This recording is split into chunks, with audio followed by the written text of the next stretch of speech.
नमस्कार दोस्तों, मेरा नाम है विमल सिंह बालाजी। स्टडी अड्डा में आप सभी का स्वागत है। डीएलएड थर्ड सेमेस्टर मैथ का मॉडल पेपर एक हम आपको इससे पहले करा चुके हैं। इसके अलावा साइंस सोशल साइंस का मॉडल पेपर भी करा चुके हैं। सबसे लास्ट वाला सोशल साइंस का मॉडल पेपर देखा था, साइड में आई बटन में वीडियो आपको मिल जाएगा। इससे पहले जो मैथ का मॉडल पेपर कराया था उसमें हमने बहुविकल्पीय प्रश्न रखे थे। इसके अलावा आपका अति लघु प्रश्न भी रखे थे, परंतु लघु उत्तरीय प्रश्न नहीं थे। इसलिए हम आपके लिए सेकंड मॉडल पेपर लेकर के आए हैं, जिसमें हम आपको लघु उत्तरीय प्रश्न जो है वो कराएंगे। और साथ ही साथ बात करते हैं कब आपका एग्जाम है थर्ड सेमेस्टर का। तो थर्ड सेमेस्टर मैथ का एग्जाम 7 जुलाई 2023 को है। चलिए स्टार्ट करते हैं प्रश्न नंबर 1 से। सबसे पहला प्रश्न आपका कि ओ वृत्त का केंद्र है। यहाँ पर चित्र नीचे भी आप देखते भी सही है। ओ जो है यहाँ पर वृत्त का केंद्र है, जिसकी एक जीवा है ए बी। यहाँ पर आप जीवा देख रहे हैं। जीवा क्या होती है? जो कि केंद्र से होकर के ना जाए, वो जीवा होती है। और जीवा की लंबाई यहाँ पर दे रखी है, ए बी की वैल्यू दे रखी है 30 मिलीमीटर। मिलीमीटर दे रखा है, इस चीज को ध्यान दीजिएगा जब भी प्रश्न में कोई और अदर वैल्यू दे रखी हो। व्यास की अगर बात करें तो AC आपका व्यास है। व्यास मतलब जो कि केंद्र से होकर के जाए, और वो कितनी वैल्यू है? तो 34 मिलीमीटर आपको दे रखा है। और पूछा आपसे क्या गया है? जीवा AB की केंद्र से दूरी। जो AB आप देख रहे हैं, इसकी केंद्र से दूरी यानी OD, ये मान आपसे बेसिकली यहाँ पर पूछा गया है। प्रश्न समझ गए होंगे आप? ठीक है। अब आप थोड़ा सा चित्र पर फोकस करिए। तो अगर ये AB में देखेंगे, ये ऊपर से आपका लंब पड़ रहा है, तो जीवा पर अगर कोई लंब पड़ता है तो ये 90 डिग्री का कोण बनाता है। ये चीज आपको क्लियर होना चाहिए। और लंब जो होता है वो जो भी रेखा होती है इसको दो बराबर भागों में भी बांटता है। यानी AO और OC तो आपका है ही बराबर, क्योंकि ये तो त्रिज्या है, क्योंकि ये पूरा व्यास है। तो व्यास का आधा होता है त्रिज्या। तो AO और OC तो आपका ऑलरेडी बराबर है, जो यहाँ लिखा हुआ है। परंतु AD और DB या BD भी कह सकते हैं, ये भी आपका बराबर है, क्योंकि ये आपका लंबार्थक का काम जो है वो कर रहा है, वही यहाँ पर जो है वो लिखा है। AB की वैल्यू आपकी कितनी थी? ऊपर प्रश्न में 30 दे रखी थी। तो इसका अगर AD का मान पूछेंगे तो आधा हो जाएगा, DB का पूछेंगे तो आधा हो जाएगा। तो AD और DB का मान 15 mm हो जाएगा। इसी प्रकार अगर AC पूरा व्यास आपको 34 दे रखा था, तो AO और OC की बात करते हैं तो वो भी 17 हो जाएगा, जस्ट आधा हो जाएगा, वही यहाँ पर लिखा है। अब यहाँ पर ये वाला जो एंगल आप देख रहे हैं ODA, ये 90 डिग्री है, जो कि ऊपर ऑलरेडी मेंशन कर दिया हमने। और क्यों 90 डिग्री वो भी मैंने बता दिया। अब आपको यहाँ पर पता है कि ये वाली वैल्यू आपको पता है, AD की वैल्यू यहाँ पर हमने 15 mm लिख रखा है, तो यहाँ पर ये 15 mm वैल्यू है।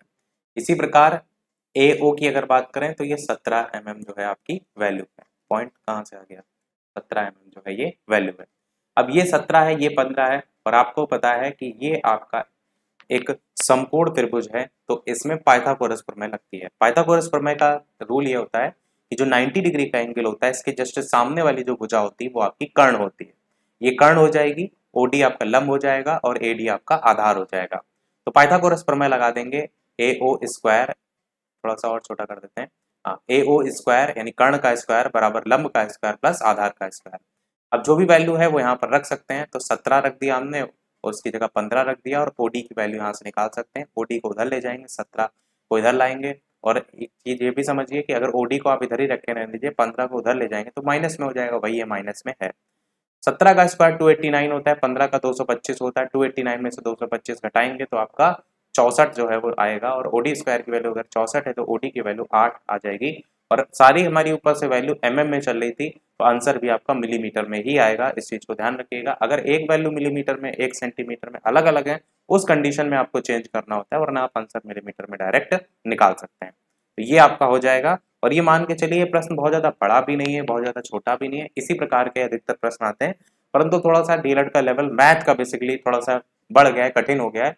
तो आप सरल की उम्मीद बिल्कुल भी मत लगाइएगा, क्योंकि अब प्रश्न आपके अच्छे खासे लेवल के आने लगे हैं। चलिए बढ़ते हैं दूसरे प्रश्न की तरफ। एक चीज मैं आपको और बता देता हूँ। पहला वाला हमने मॉडल पेपर कराया था, उसको हमने बालाजी स्टडी अड्डा टेलीग्राम चैनल पर भेज दिया था, तो वहां से आप डाउनलोड कर सकते हैं। इस वाले मॉडल पेपर की भी PDF अगर आपको चाहिए तो मैं डायरेक्ट अपना ही यूजर नेम दे दे रहा हूँ। आप टेलीग्राम पर विमल17Z करके सर्च कीजिएगा। क्या सर्च करना है आपको? विमल17Z करके। तो मैं आपको PDF जो है ये भेज दूंगा। विमल17Z, VIMAL17 और ये Z, ये आप सर्च करेंगे, मैसेज कर दीजिएगा। टेलीग्राम पर मैंने बोला ये टेलीग्राम का यूजर नेम है। बाकी इंस्टाग्राम या फेसबुक पर भी मैसेज कर सकते हैं। पता नहीं उसमें पीडीएफ जाती है कि नहीं, और टेलीग्राम पर तो जाती है, तो टेलीग्राम पर मैसेज कर दीजिएगा, इसकी भी पीडीएफ हम आपको दे देंगे। और बाकी हम बालाजी स्टडी अड्डा पर तो भेज ही देते हैं जब आपके 100-200 लाइक पहुंच जाते हैं। इसमें भी सभी लोग लाइक जरूर करते रहिएगा। दूसरा प्रश्न देखते हैं आपका कि दो वृत्त हैं जो कि एक दूसरे को बिंदु P और Q पर प्रतिच्छेद करते हैं। ये आपके दो वृत्त हैं और ये दोनों किस पर प्रतिच्छेद कर रहे हैं? P और Q पर। चक्रीय चतुर्भुज APQC, APQC चक्रीय चतुर्भुज की क्या खासियत होती है? इसके जो चारों कोने होते हैं वो वृत्त के जो वृत्त की आप कह सकते हैं परिधि है या वृत्त पर ही स्थित होते हैं, दूसरी भाषा में ऐसे कह सकते हैं। BPQD अगर देखिए BPQD तो ये आपका दूसरा वाला दे रखा है चक्रीय चतुर्भुज, और आगे कह रहा है कि इस प्रकार है कि APB, A ये है, P ये है और B ये है। APB और CQD ये दोनों रेखाखंड है। यदि आपसे कह रहा है कि A की वैल्यू 95 डिग्री है, C की वैल्यू 80 डिग्री है, तो एंगल आपको B भी बताना है, D भी बताना है और APQ ये वाला एंगल भी बताना है। अब देखिए चित्र से ही आपका पूरा हो सकता है, पर आप जब डीएलएड के लेवल पर करते हैं तो आपको लिख करके बताना होता है कि करने का क्या तरीका होता है। तो चक्रीय चतुर्भुज के अगर सम्मुख कोण की बात करें, सम्मुख कोण कौन से होते हैं? आमने सामने के। जैसे एक ये सी है तो इसके सामने वाला कोण ये सम्मुख कोण है। तो इनका जो टोटल होता है वो आपका संपूरक होता है। संपूरक कह लीजिए या 180 डिग्री कह लीजिए कि अगर ये 80 है तो सामने वाला कितना हो जाएगा? 100 हो जाएगा, क्योंकि दोनों का टोटल 180 होता है। यही चीज यहाँ पर बात की गई है।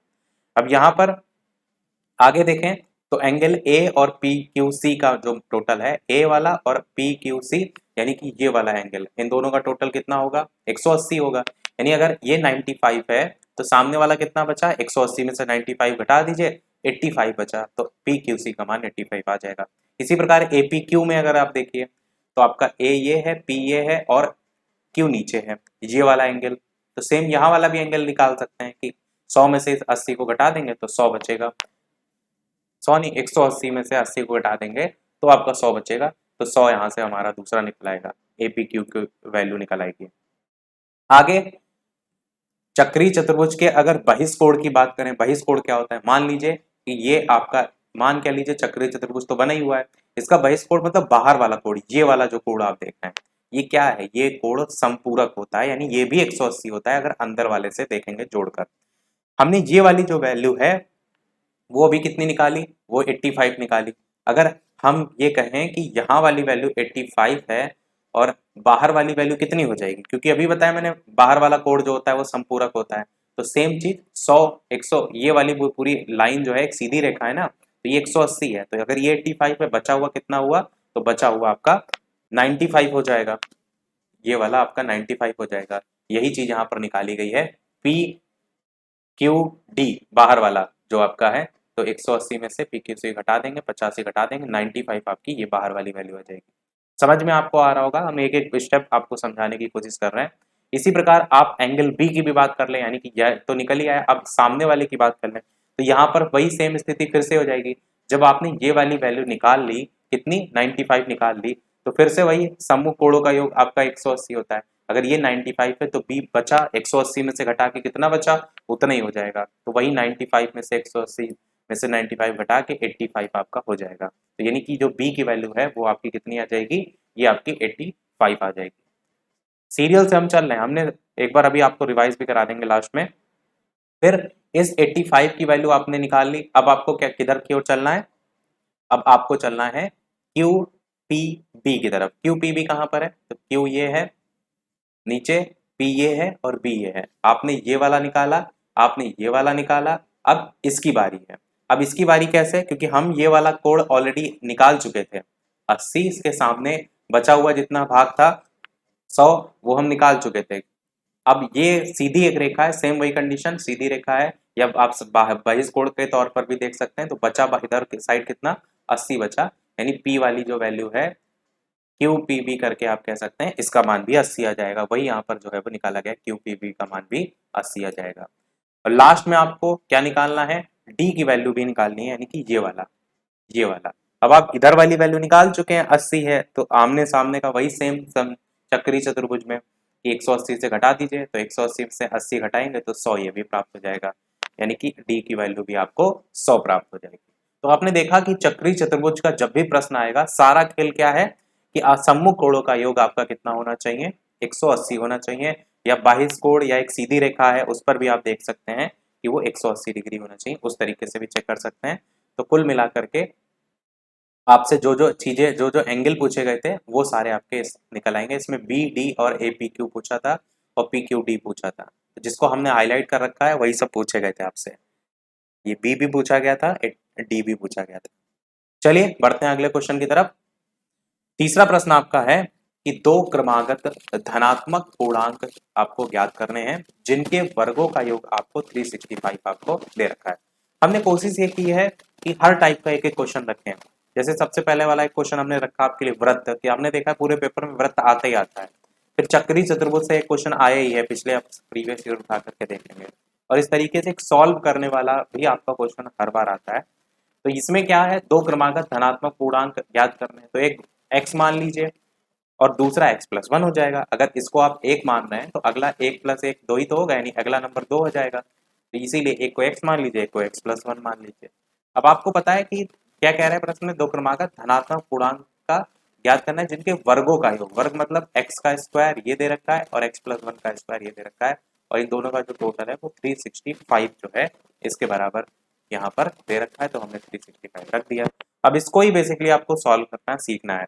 x का स्क्वायर ऐसे ही रहेगा, x+1 का स्क्वायर क्या होगा, एक्स स्क्वायर यानी a का स्क्वायर, फिर b का स्क्वायर यानी कि 1 का स्क्वायर, और उसके बाद 2ab होता है तो 2 इंटू एक्स इंटू 1, ये फॉर्मूला होता है a square plus B square और प्लस 2ab, और ये फॉर्मूला आपने रख दिया। 365 ऐसे ही रहेगा। अब यहाँ पर अगर आप देखिए तो एक्स स्क्वायर ऐसे रहेगा, एक्स स्क्वायर और ये ब्रैकेट आपने खोल दिया 2x और +1 और इधर 365।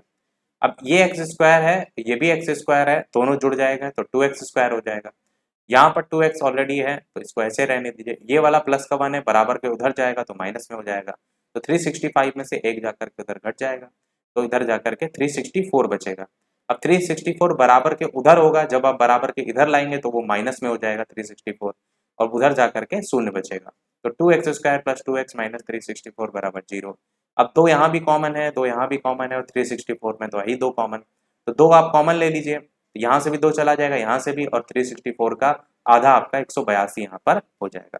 अब ये आपके एक द्विघात समीकरण टाइप की बन जाएगी। अब इसको सॉल्व करने के लिए आपको पता है कि इनको इनको गुणा करना होता है, यानी 182 आपकी वैल्यू आनी चाहिए। इस प्रकार से x को आपको तोड़ना होता है। एक्स स्क्वायर को ऐसे रहने दीजिए, x को आप लिख सकते हैं 14x माइनस 13x, क्योंकि 14 को अगर 13 से आप गुणा करेंगे तो आपका 182 आएगा, जो कि यहाँ पर ऑलरेडी आप देख भी पा रहे हैं। तो वही मैंने कहा, ऐसे ब्रेक करना होता है कि गुणा करने पर ये वाली वैल्यू आ जाए और घटाने पर यही वैल्यू आए। तो 14x माइनस 13x में तोड़ सकते हैं। तो 14x में से 13x घटाएंगे, x बचेगा, 182 तो आपका ऑलरेडी था। अब इसको यहाँ पर आगे सॉल्व कर लीजिए। इस वाली वैल्यू में आप देखिए क्या कॉमन आ रहा है, x कॉमन आ रहा है, क्योंकि x यहाँ भी है, x यहाँ भी है, x ले लिया हमने कॉमन। अंदर कितना बचा कि यहाँ पर x स्क्वायर था तो केवल x बचा, 14x में केवल 14 बचा। यहाँ पर देखिए तो 13x है, 182 है, तो 13 इसमें भी है, 13 इस 182 में भी कॉमन है। तो अगर आप 13 को बाहर निकाल लेंगे, साथ में माइनस भी दोनों जगह है तो माइनस भी आप साथ में कॉमन लेंगे, तो माइनस का 13 हम बाहर निकाल लेते हैं। अंदर क्या बचेगा 13, तो सीधे सीधे निकल आया। अब 182 अंदर था तो 13 कितनी बार में आपका 182 में जाएगा, तो 14 से ही गुणा करने पर तो 182 ऊपर अभी देख कर आए, तो अंदर 14 बचेगा। इस चीज को ध्यान रखिएगा कि 13 कॉमन लेने का मतलब ये नहीं है कि 182 में से 13 घटा करके बाकी बची वैल्यू रख दी। 13 कॉमन लेने का मतलब है उसके मल्टीपल में होना चाहिए। अब ये x है और x ये -13 है, तो x -13 ये आपका एक तरफ हो जाएगा, और x प्लस 14 दोनों जगह कॉमन ही है तो x प्लस 14 एक तरफ हो जाएगा, और दोनों की वैल्यू 0 के बराबर हो जाएगी। अब आपको पता है कि x प्लस 14 है, एक बार 0 के बराबर रखेंगे तो 14 प्लस का है उधर जाएगा बराबर के तो माइनस में हो जाएगा, तो एक वैल्यू x की -14 आएगी। x -13 है, इसमें भी सेम 0 के बराबर रखेंगे तो -13 है, बराबर के उधर जाएगा प्लस में हो जाएगा, यानी कि यहाँ पर x प्लस x की वैल्यू 13 आ जाएगी। तो पहली संख्या आपकी यहाँ पर जो प्लस की होगी वो हम मानेंगे, क्यों, क्योंकि प्रश्न में आपसे धनात्मक संख्या की बात कर रहा था। क्या कह रहा था, धनात्मक पूर्णांक होनी चाहिए, ऋणात्मक नहीं होनी चाहिए। तो हम इस -14 को हटा देंगे, 13 को ले लेंगे। पहली संख्या अगर 13 मान लेंगे तो कह रहा था ना दो क्रमागत होनी चाहिए, तो दूसरी संख्या क्या हो जाएगी, 13 में एक जोड़ करके 14 आपका निकल आएगा। तो इस तरीके से आपका दोनों संख्याएं आप निकाल सकते हैं। बहुत ही अच्छा क्वेश्चन था। अगर इस तरीके के बेसिक क्वेश्चन आप लगाए ले रहे हैं तो अगर थोड़ा सा लेवल बढ़ाया भी जाएगा तो आप आसानी से मुझे लगता है कर लेंगे। वीडियो लाइक सभी लोग जरूर करते रहिएगा। आपके लिए एक एक क्वेश्चन हमने ढूंढ ढूंढ के एक एक क्वेश्चन लिख लिख कर मेहनत की है ताकि अच्छे से अच्छे आप क्वेश्चन प्रैक्टिस कर लें। तो बस लाइक शेयर जरूर कर दीजिएगा सभी लोग। चलिए अगला क्वेश्चन देखते हैं। तो 25 की घातांक में -3 लिखा है, मल्टीप्लाइड में 1/8 है, गुणे 3 की घात -3 है, गुणे 4/3 की घात -2 है, गुणे 10 की घात 2 है। प्रीवियस ईयर में क्वेश्चन ये आ चुका है, इसलिए हमने इस टाइप का क्वेश्चन भी रखा है ताकि इस तरीके के क्वेश्चन भी आपको आने चाहिए। 25 की घात -3 है, समझिए जब भी वैल्यू माइनस में है मतलब उस वैल्यू को पलट दीजिए। जैसे 25 की घात -3 है तो 1/25 कर दीजिए, और -3 है जब बटे में आ जाएगा तो वो +3 में कन्वर्ट हो जाएगा।